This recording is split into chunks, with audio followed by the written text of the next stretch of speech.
I'm John Strohmeyer, and this is the 5-Star Counsel Podcast. The market for legal services is shifting, and lawyers who don't adapt will be left behind. This podcast gives you a competitive edge in today's market by sharing the client service lessons you probably didn't learn in law school or in law practice. Let's start the show. Welcome back to the 5-Star Counsel Podcast. Today we're talking with Adam Anderson of Hook Security, which is a cybersecurity company from Greenville, South Carolina that helps companies deal with social engineering attacks. We're not talking about that today because I wanted to have Adam come in and explain his 4 stages of business model. I love this model, and I'm going to give you my own take on it in a separate episode. But why are we thinking about these different stages of business? Well, you need to know where your business is. It's somewhere between startup and fully functioning business, and what you should be doing and how you can improve your business. Too often we can get distracted with shiny objects, and we may want to rush into implementing changes that we think will improve the service our company delivers. But if we get distracted and try and implement something that our business can't support, that may just result in waste and lost time and effort. So we're going to focus on figuring out where our business is in those 4 stages, which stage may be the right one for us, and finally, what those 3 levers are that business owners can pull to help accelerate growth and get our business to the right level. With that out of the way, let's get to the interview. Hey, 5-Star listeners. Before we start, I want to tell you about our amazing sponsor, Smith AI. Smith AI is a virtual receptionist service for small businesses with a specialty in working with solo and small law firms. I signed up with them within weeks of starting my firm because they are affordable for even the smallest solo practice. Their friendly receptionists respond to potential clients in Spanish or English, screen and schedule new leads, and can even take payments. And now they're answering calls 24 hours a day. So even when you're asleep, they're still working. Even beyond the phone, they've got live agents and chatbots ready to capture leads on your website, by text, and by Facebook Messenger. Smith's friendly gatekeepers can staff your front line so you can work uninterrupted. You can finally have the peace of mind that while you're working, you're not missing out on future work. Plans start at just $70 a month for calls and $100 a month for chats. Smith AI is offering a free trial, and our podcast listeners get an extra $100 discount code with promo code 5-Star. That's FIVESTAR. Sign up and learn more at www.smith.ai. Don't let another day go by. Try Smith AI. Adam Anderson, it is wonderful to have you on the podcast today. I am thrilled to be here. I love that we were able to connect. I still remember fondly all the adventures that we've been on across the world. And when you said, hey, we should have a chat, I was like, I feel loved. Yes, let's do this. Validation. Here it is. And I really need it from external sources. That's exactly right. Right. So, Adam, I'm having you on my little podcast about client service for lawyers, but it turns out you are not a lawyer and you're not a client service expert. But the reason you are here is you have been a serial entrepreneur. I think some people may not like that term, but you've owned and run multiple businesses having nothing to do with the law. But you have given me a lot of really good guidance over the years and helping me clarify my thoughts, which is super important. And a month or 2 ago, I was trying to figure out, I had this idea in my head. There were these stages of business, and somebody had said it, and I was like, it's too good of an idea. I definitely did not come up with this. And so I had texted you and a few other friends. I was like, where did this come from? And you texted back and said, oh, that's me. And then you sent me to a link to your YouTube channel, which we will include the links to your YouTube stuff so people can hear you alone without all the nonsense that I'm going to interpose today. But I'm going to hand it off to you.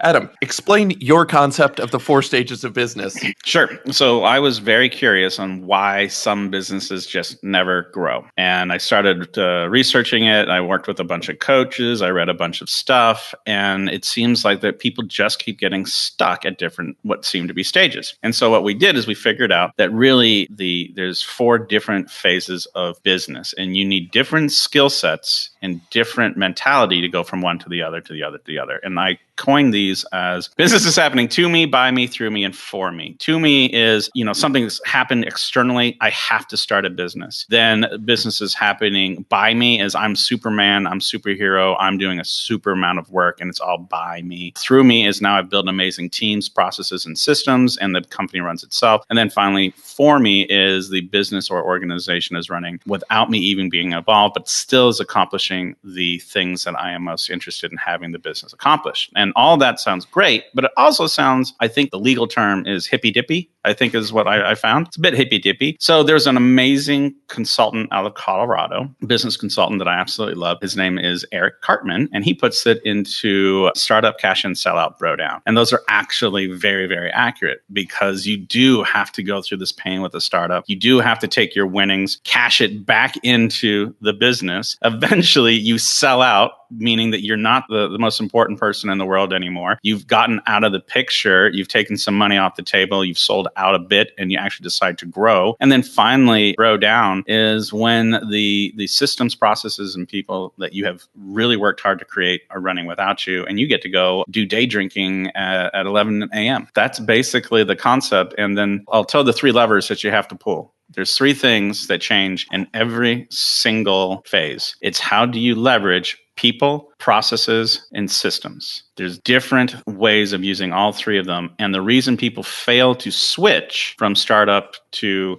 cash in or from cash in to sell out is that they still use the same strategies around people, processes, and systems to execute their business model or their mission and don't have the knowledge or the aptitude or the emotional fortitude to change those things. So does that kind of make sense why you've got these stair-stepping stages? Yes, there is so much to unpack, and it's a shame we only have 4 hours for the rest of this episode.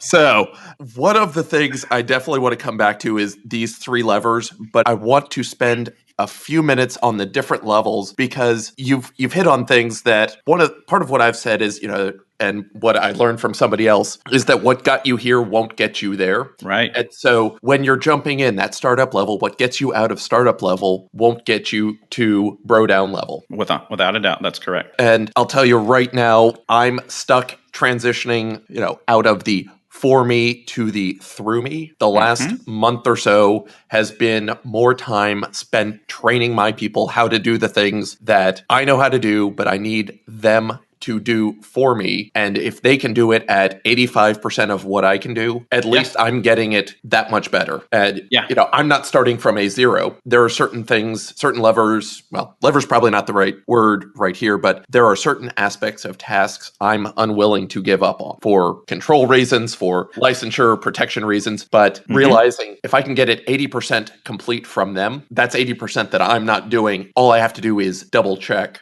what they're doing. And that's delving real deep on a transition issue, but you look like you want to say something, so I'm going to shut my mouth. You're hitting on something super important is before you jump into this thing, I'm here to give everyone permission to stop at whatever level they want, right? You might really experience that you deeply hate, and it crushes your life and, nobody likes you anymore because you hate this transition from cash in or for me to through me, right? I'm sorry, by me to through me. And it is completely okay to live at any one of these phases. Nobody should ever tell you that you're not successful if you don't reach the bro down. As a matter of fact, I've been there. It sucks. There's nothing to do. You're very, very bored. What did I do? I went and started more companies. That's what serial entrepreneurship is if you go through all these phases and you make yourself obsolete, then you just do the phases again. And so there are some really, really successful, happy people who never get out of by me, because they're the hero who really understands how everything goes. They are frustrated training other people. And I'm sure there are a lot of law practices that have independent lawyers who do literally everything. Maybe there's an assistant or legal aid involved, but never let anybody tell you that you have to go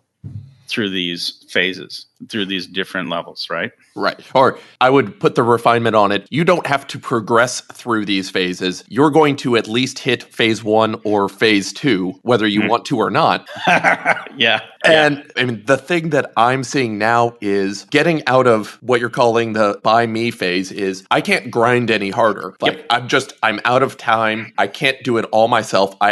If I want to keep growing or even stay at what I've built, I've got to train other people to do it for me. Things are being done through me in the business, as you put it. Right. And I can't just work more and more hours because I would like to do other things other than work more and more hours. So as we put it together, I think most lawyers get stuck and stop at the by me level. Like the incentives are perverse because we bill by the hour. And there's a whole nother conversation on why hourly billing is awful. And I avoid it at all costs on projects where we know what we're doing. But the incentive is generally there. When you bill by the hour, you grind more because you make more. Yeah. I'm curious. Do you think that lawyers will be naturally less likely to transition out of by me because the entire history of the lawyer's education and success has been you work hard, you show up, you be the best of the best of the best, and you be the smartest guy or gal in the room, and your personal effort has what got you to where you are now. And so when you think about transitioning from by me to through me, you have to take your hands off of some of these levers and some of these processes. And I would imagine, and this is me projecting on your industry, I would imagine that kind of transition is just naturally not easy for a lawyer who is a really intelligent human being. Yes, absolutely. It is hard because we're trained to be the ones who are risk-averse pessimists. And when we put our names on something, we need to make sure that everything in that pleading, the document, tax return, whatever it is, that has our name and sign of approval on it. So it's hard to have somebody else come in and put something down for you, and then for you to have released your hands from the wheel enough to say, it's okay if somebody else gets this to me. So you're right. It's hard for us because we have been trained to always be worried about this sort of things. But what I think it is that we get to a point where for us to progress, you have to trust people. You have to set up those systems and processes, which I do want you to explain the difference. Oh, yeah, absolutely. But setting up, how do we set it up so that they're getting the 80% work without having to spend the years that we spent learning why this is right and wrong? Like for a paralegal or even a first-year associate attorney, like fresh out of law school, has zero experience, don't know what they're doing. It's more important for them to get the reps and see, this is what it looks like. This is what you should expect. These are kind of the parameters of what is acceptable. And after you've seen 15 or 20 or 100 of them, then you're going to start putting the pieces together. You'll start knowing why this works or why we did it this way. Right. But having talked to people across different businesses, one of my mastermind groups, I was like, well, lawyers are terrible at training people. And one of the other participants was like, oh, wait a minute, that's not just in my business. Like, oh, the punchline is everyone's terrible at training. There's a difference between a world-class athlete who has a natural gift, who has been coached up to do something amazing, and a coach, right? I don't want to be coached by Michael Jordan. I don't have his natural gifts. I want to be coached by the people who coached Michael Jordan. There's different skill sets that are needed. And this is going right back to the transition. If you are the world's best at what you do, chances are you might be really bad teaching other people how to do it, because so many things just come naturally to you. That's why it's often helpful that during these transition periods, you bring in outside help, and not necessarily someone do the work, but just sounding boards. I love the fact that you're in a mastermind group, because that gives you some perspective that, oh, wait, maybe I need to approach this from a different way because I'm talking to different kind of people. Right. And lawyers love thinking we're just in this little protected bubble where there's business, and then with zero overlap in the Venn diagram, there is the practice of law, when that's not actually how it works. This was a conversation you and I had a few years ago where there's the business structure, and I should know this because I've written about it so many times, like the business model, how you make business or how you make money in your business is different for everybody. But then the framework is mostly the same, because you're always going to have HR and accounting and accounts payable and physical plant and this, that, and the other. Everybody's got it in a different mix. Yeah. But everybody's got to have those pieces to run a business. Yeah, we all have revenue minus expense equals profit. And there are mechanisms inside each of those columns that have to happen in every single business. And the thing that is different typically is product, service, customer. However, just like you said, the infrastructure of all of this stuff is pretty similar.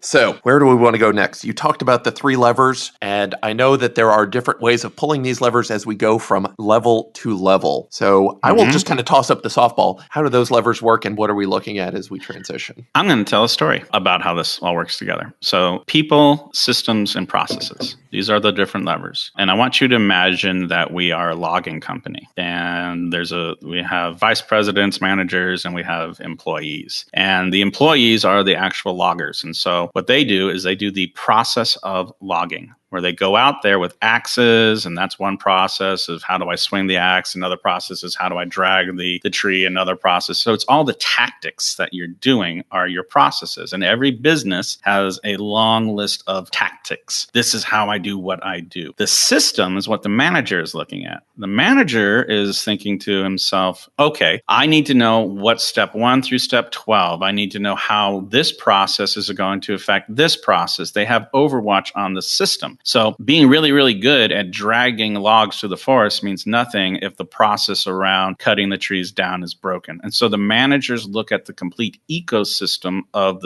of how to do the processes. And then the people, these I like to say are, of course, all of the folks in the middle of it. But if you have a manager and you have employees that all they've ever done is cut down trees and drag the logs, and you don't have somebody who climbed the tree, looked around and said, crap, we're in the wrong forest, right?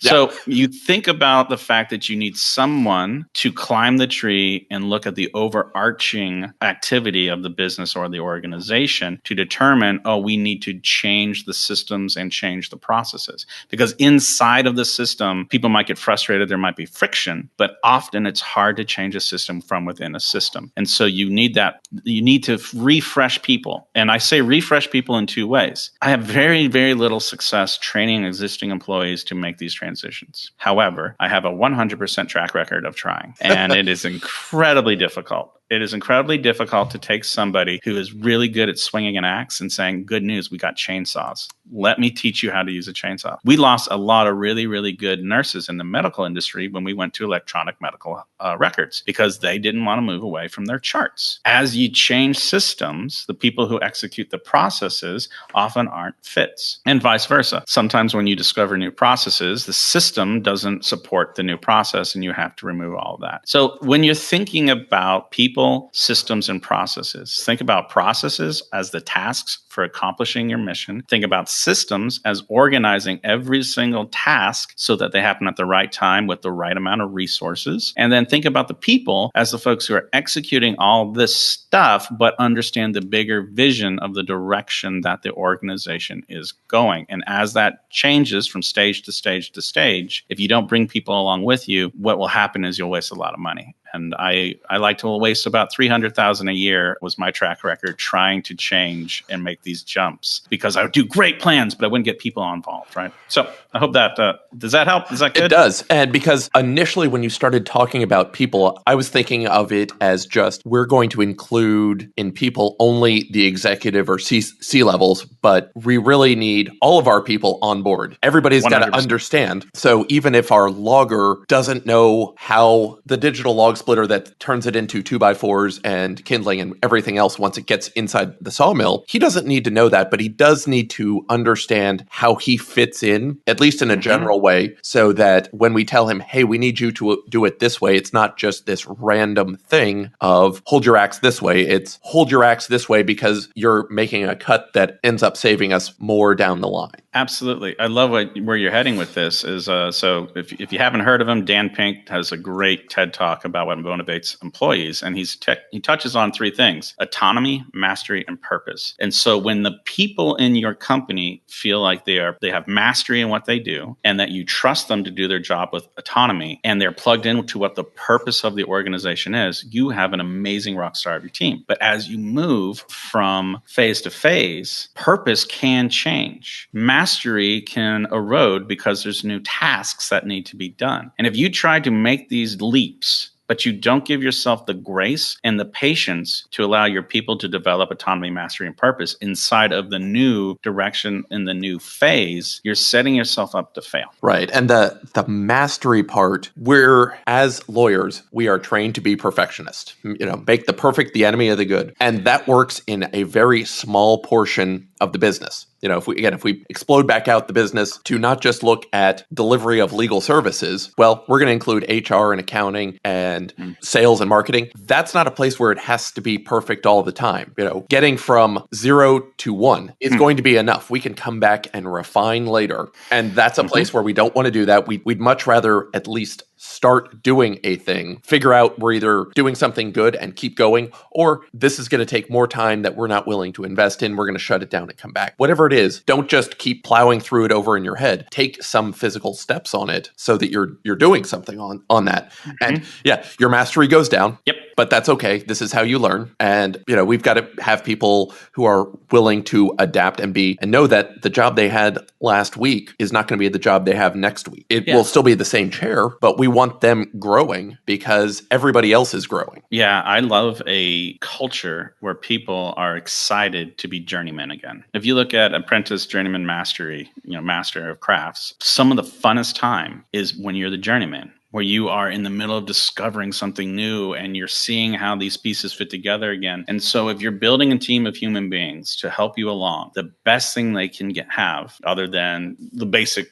characters and all the things. But the thing that I'm really, really excited about when I bump into somebody is somebody who is excited about becoming a journeyman over and over again. That's somebody who will grow with me through my stages. Now, there are some people who I only want to be super excited about mastery of one key thing. And I know full well that as I change, that thing's going to go away. And that is somebody who's temporarily with me. And you're going to have a mixture of both. Right. And when you say mastery, lawyers love, or not all of them, we end up getting focused on certain areas of practice. And my goal is to take care of my clients. I have my set of tools. I want to develop new tools, but the goal is still, I want people to call me to solve certain problems. If you want to plan for how to take care of your estate when you die, how to deal with some tax problems, that's what I'm here for. There are plenty of things that are related that I don't care to be master in, and I don't want to be, and I'm not going to even try. I have friends I can send that work to so that they can apply their master level skills to it and solve the client's problem better than I would. Yes. And the same thing's true with every other aspect of your business. I have no desire. I used to.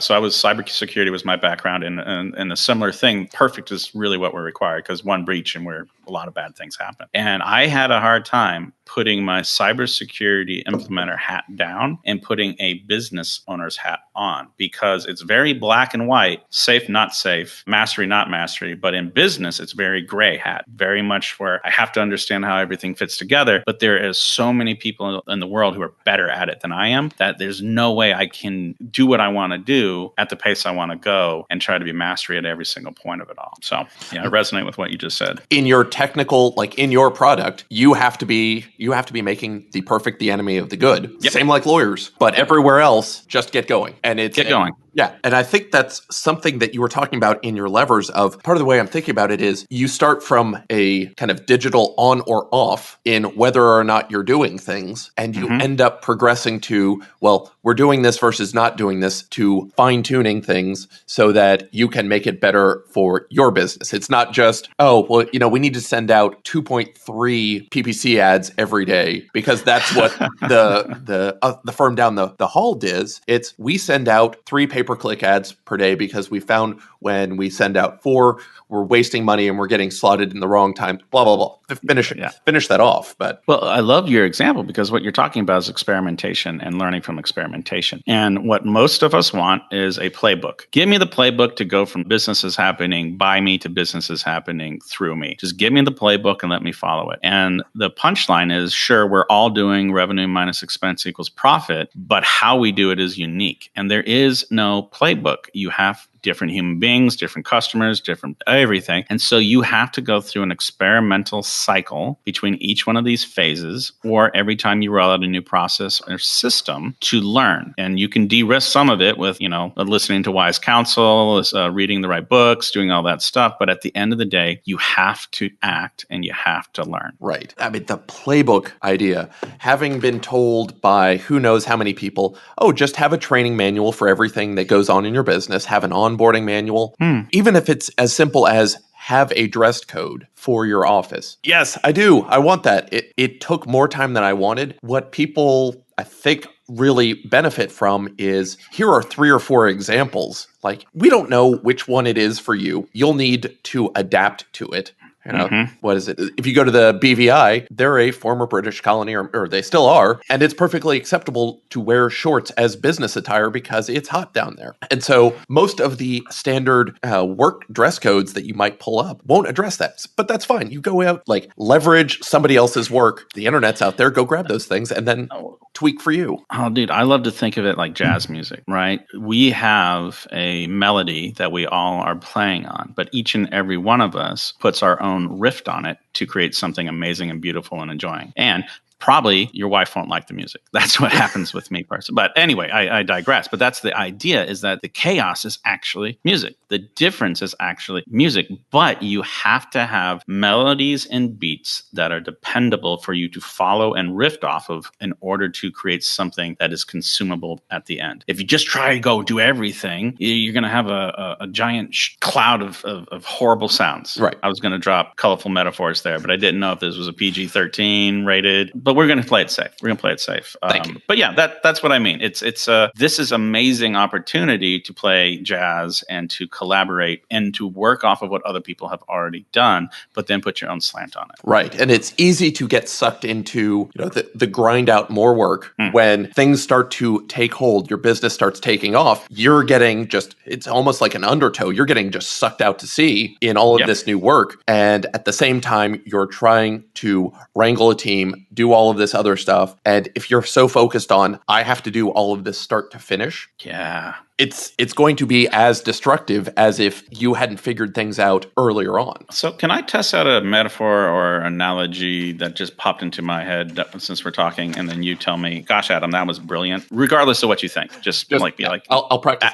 Affirmations. Yeah. If we go with this jazz music thing, picture like a saxophone player on stage just going to town, and people begin coming on stage and they begin riffing. And now you have a small group of musicians playing. You got a trumpet, you got a trombone. We don't count drums as musicians, but we need them there. So the drummer's there, right? Maybe a piano, and you got this jazz band, right? But then eventually you want to scale up. You want to do more. And the band needs more people. And that saxophone player now has to become a conductor. And you move into big band. You move to where you have, 20 people on stage, 50 people on stage to create a new kind of thing. You're still doing music. But your complexity has gone up. And the requirements for a solo jazz player are different than the requirements for somebody in a small band, which are different than the conductor, and they certainly are different than the guy who's financing and owning the amphitheater. And yeah, I feel like people should just forgive themselves for not having the skill set right away and go and do the work humbly to learn the new thing and do the transitions. Right. And understanding, again, what got you here won't be the things that get you there. You're going to have to learn those new skill sets. You can get to a fine enough place, and if you're happy just grinding by yourself, you can do really well. If you want to grow more, the skills that will get you to grow more, you're not going to have $1 million net profit business just grinding by yourself. That's it's $500 an hour for a full-time job. There's a lot of back end that goes along with something like that, and there's no way you're going to do it by yourself. So wouldn't it be true then to say that you should probably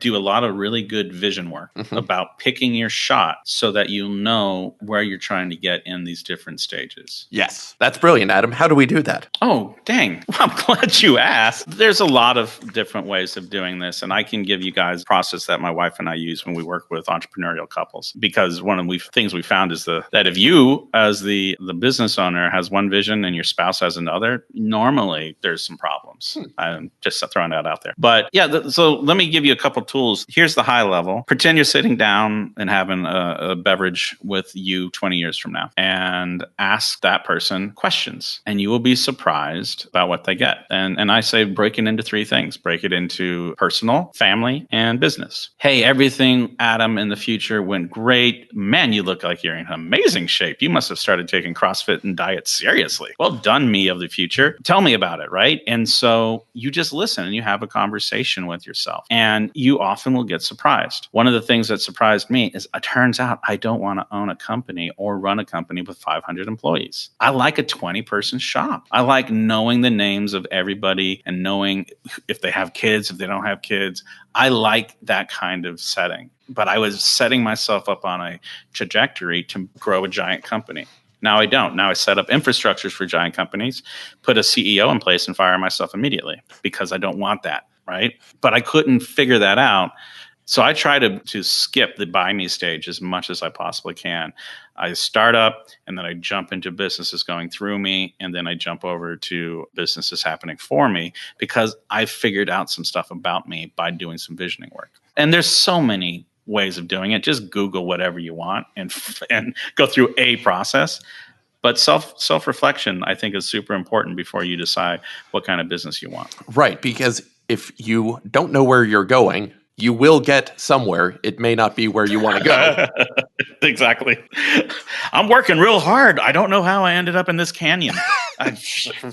Which the canyon may be a great place if you wanted to be there.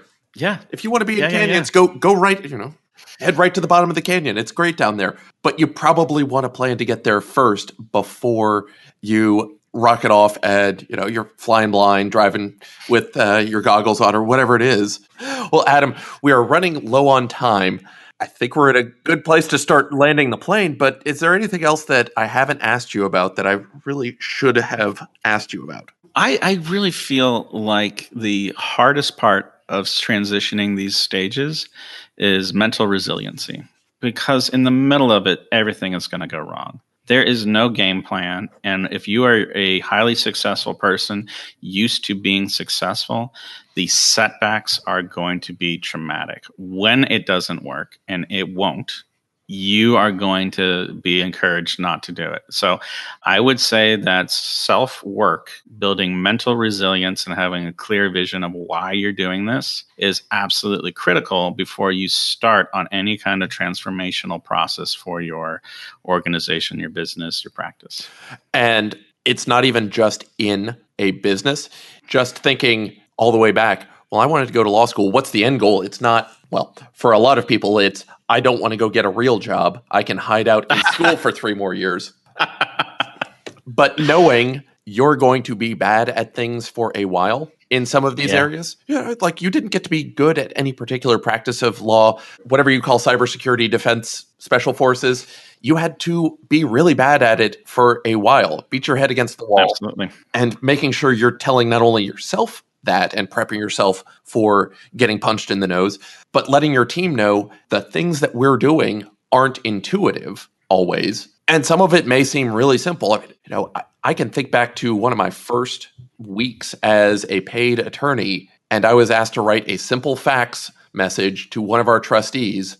I sat there and stared at it for a while, then went and asked one of the paralegals, and she was like, "This is 3 sentences. Let me show you how to use the typewriter or how to use the keyboard." I was like, "Oh, okay. Maybe I was overthinking it." And it's the sort of thing of just knowing that learning is hard, especially when you're building out your practice, training somebody, getting out of law school, and even just doing anything. Agreed. Excellent. Adam, this has been a lot of fun. Where can people get a hold of you? So you could go to my website, which is adamandersonceo.com. I'm also on the YouTubes at Adam Anderson CEO, or you can go to one of my new projects, which is the cyberstartup.com, where I am teaching people who are cybersecurity professionals how to start their own companies. So happy to engage with anybody who has questions around this kind of stuff. I just think it's fascinating. The best way to do good in the world is be brave enough to go first and do something other people won't do. So thank you,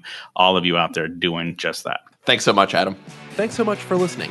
You can find more info on us and get your free white paper on client service at 5starcounsel.com. You can get in touch with me at john@5starcounsel.com. If you enjoyed the podcast, please subscribe wherever fine podcasts are found and leave us a review wherever you can.